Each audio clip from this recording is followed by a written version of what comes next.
Olá, muito boa noite, seja bem-vindo. Hoje nós vamos falar de um assunto complexo, difícil até mesmo de ser abordado, o suicídio entre crianças e jovens. Dados divulgados pela BBC Brasil revelam que os casos vêm aumentando. Entre 1980 e 2014, a taxa de suicídio entre jovens de 15 a 29 anos subiu mais de 27% aqui no Brasil. Números que preocupam e acendem um sinal de alerta. Quais os fatores podem levar uma pessoa a se matar, especialmente no auge da juventude, das descobertas, do crescimento físico e intelectual? Os primeiros meses deste ano foram marcados pela chegada de um jogo virtual que expôs crianças e adolescentes a situações de risco. A última etapa do jogo consiste na pessoa tirar a própria vida. A sociedade ficou admirada, os pais ficaram assustados. O que pode estar por trás de quem tenta ou pensa em tirar a própria vida? Os pais devem abordar o assunto com os filhos? De que forma? Como perceber se a criança ou jovem está precisando de ajuda? Para falar sobre este assunto tão importante para todos nós convidamos o presidente eleito da Associação Psiquiátrica da América Latina, Antônio Geraldo. Muitíssimo obrigada pela sua participação aqui no nosso programa. Eu que agradeço pelo convite. Existem estimativas sobre números com relação ao suicídio de crianças e jovens? Existem. E eles são absurdos até porque, inicialmente, nós podemos dizer que não tem por que morrer. Não tem por que essas pessoas suicidarem se tivéssemos trabalho específico de prevenção de suicídio no Brasil. As estimativas são assustadoras. Nessa faixa etária que a BBC cita, que é entre os 15 aos 29 anos, é a segunda causa de morte no Brasil nas pessoas com esta idade. Nossa. E entre jovens meninas entre 15 aos 19 anos é a primeira causa de morte. Veja bem, suicidar, sendo que nós temos casos totais de sucesso, assim, plenos de sucesso. Diz que em se tratando, em se cuidando, a pessoa não chega a esse extremo, não chega a essa situação. Então, eu li algo a respeito que é assustador, assim como os números são assustadores, que cerca de 90% dos casos podem ou poderiam ter sido evitados, é isso? Exatamente. 90% ou mais dos casos são preveníveis. Isso significa que se adequadamente cuidados, identificados, nós salvaríamos todas essas vidas. Imagina no Brasil, por exemplo, quando a gente fala de toda a população, e nós estamos falando de dados oficiais, os dados oficiais dizem que é uma pessoa a cada 45 minutos, 32, 33 pessoas por dia, e cerca de 12 mil pessoas ao mês. É assustador. Só que nós sabemos que são dados oficiais. Os dados extraoficiais, provavelmente nós vamos estar aí com mais do dobro disso, com mais de 25 a 30 mil pessoas suicidando por ano. E casos que, claro, óbvio, poderíamos prevenir, evitar essas mortes. E prevenir como, né? Como é que pode ser feito isso? É simples. Praticamente, todas as pessoas que tentam suicídio, elas têm doença mental. No estudo feito com quase 16 mil pessoas que suicidaram por um brasileiro chamado Bertolotti, quando trabalhava na OMS, ele mostrou que dos 15 mil, quase 16 mil pessoas que tiveram como causa-morte, que foram levadas, que suicidaram, 96,8% dessas pessoas, ele achou no prontuário delas de que elas tinham uma doença mental. E os 3,2% restantes, ele não achou nada que dizia que tinha, mas também que não dizia que não tinha, porque não tinha documentação para afirmar ou não tal fato.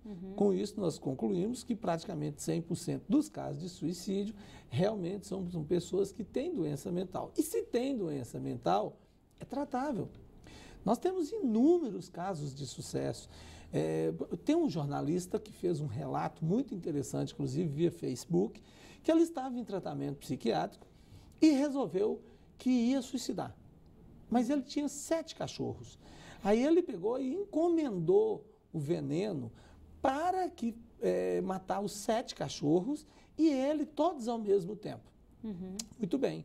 No período de espera de chegada desse veneno, o antidepressivo que ele tinha começado a usar passou a fazer efeito. Por que isso? Porque os antidepressivos podem levar de 2 a 4 semanas para fazer efeito. Quando o remédio, quando o veneno chegou, o remédio já tinha feito efeito e ele viu aquilo, ficou assustado com aquilo e foi entender que era uma doença e que o antidepressivo realmente tinha feito efeito, conforme o médico tinha orientado, que levaria de 2 a 4 semanas. Isso tem 15 anos. Ele nunca mais parou de tratar, nunca mais ele teve um pensamento sobre suicídio na vida.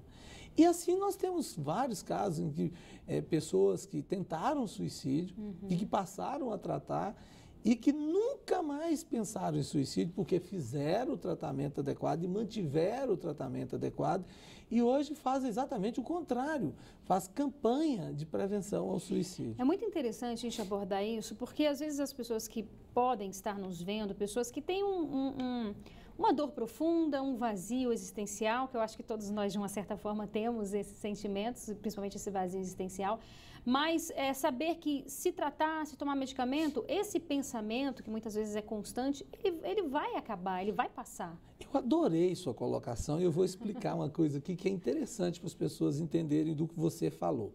Imagina a sua glicose numa régua, né? De 0 a 500. Muito bem, se a dose da sua glicose estiver abaixo de 100, você vai estar com a glicose normal e todo mundo tem glicose no sangue. Sim. Claro, se ela estiver abaixo de 50, opa, eu tenho um problema, eu tenho hipoglicemia. Também preciso cuidar para a glicose voltar para a faixa normal. Se ela passa de 100, ela ficou muito alta, você tem que tratar para ela voltar para 100.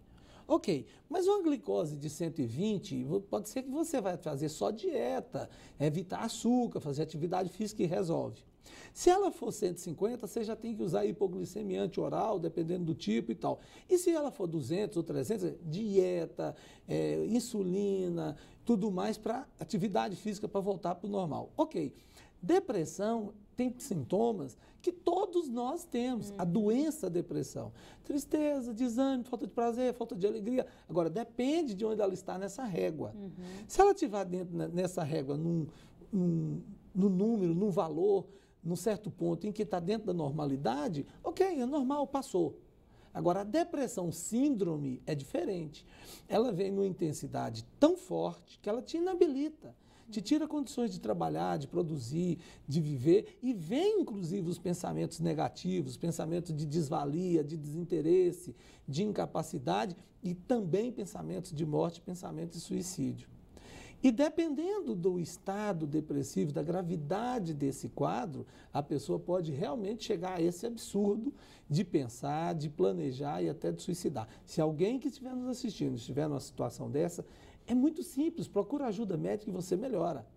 Não tem por que não procurar ajuda médica, porque trata, melhora. E todos nós podemos apresentar sintomas, mas a característica da doença em si, ela é bem capitulada, bem detalhada, o médico consegue pegar isso facilmente e o psiquiatra trata disso numa grande facilidade. Mas se você falar, mas eu não estou tendo facilidade, então reveja o tratamento, reveja o diagnóstico, reveja o que está sendo feito, faça uma consulta com outro especialista, ouça uma segunda opinião, porque você tem como ser ajudado, você pode ser ajudado. O que não pode é deixar de procurar ajuda e ter tratamento e salvar a vida. A vida é o que nós temos de melhor. É isso mesmo. Estamos de volta com o Band Entrevista hoje, falando sobre o suicídio entre jovens e crianças e de uma forma geral também. Nosso convidado é o presidente eleito da Associação Psiquiátrica da América Latina, Dr. Antônio Geraldo. Dr. Antônio, é um assunto que repercute muito, nós colocamos aqui nas redes sociais e tem várias perguntas, a gente vai valorizar um pouco essas perguntas. O Yuri pergunta o seguinte, se a violência física pode influenciar essa pessoa, esse jovem ou essa criança a pensar no suicídio, e aí eu acrescento se a violência emocional e sexual também. Muito bem, essa pergunta é importante porque assim, já existem vários trabalhos mostrando que a violência sexual na infância, o abuso sexual na infância, pode repercutir na vida adulta com o aparecimento, inclusive, de quadros depressivos.